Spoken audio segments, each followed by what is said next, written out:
একটা বিশেষ তালাক আছে ইশারায় তালাক, ইঙ্গিতে তালাক, আমরা অনেকে এটা জানি না। সেটা হলো, ধরেন স্ত্রীর সাথে ঝগড়া লাগছে, আপনি স্ত্রীকে বললেন যে বের হয়ে যাও, তুমি, তোমার সাথে আর আমি সংসার করবো না, বাহার বাড়ি চলে যাও। ঝগড়াঝাটি চলতেছে, এর মধ্যে আপনি বললেন। অথবা স্ত্রী আপনার কাছে তালাক চাইছে, তখন আপনি ডাইরেক্ট তালাক দিলাম এটা বললেন না, কিন্তু এমন কিছু বললেন যেটা দ্বারা তালাক বোঝা যায়, এটাকে বলা তালাকে কেনাই, ইঙ্গিতে তালাক। এইভাবেও কিন্তু তালাক হয়।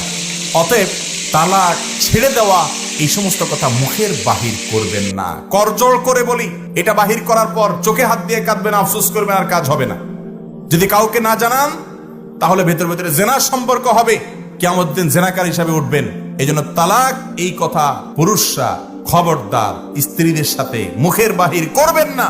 এটা যদি করতে হয় মনে মনে সিদ্ধান্ত নিবেন, মুখে কিচ্ছু বলবেন না। মনে মনে সিদ্ধান্ত নিলে কিচ্ছু হবে না।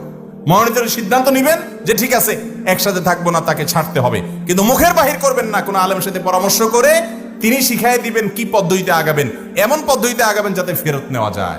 তালাক দেওয়ার পর মানুষ এসে বলে, হুজুর এমন কোন দোয়া দায়ী আছে যেটা পড়লে আবার ফেরত নেওয়া যায়?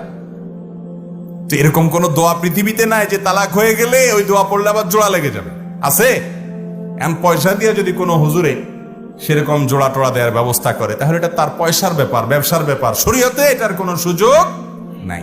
এরকম হুজুর তো আছে অনেক। আমরা এক গল্প শুনেছি যে এক মাদ্রাসা এক হুজুর, উনি এক জায়গায় বিয়ে পড়াইতে গেছেন, সাথে কিছু তালেবেলে মানুষের ছাত্র নিয়ে গেছেন। তো বিয়ে পড়ার পরে খাওয়া দাওয়ায় বিদায় দিয়ে দিস।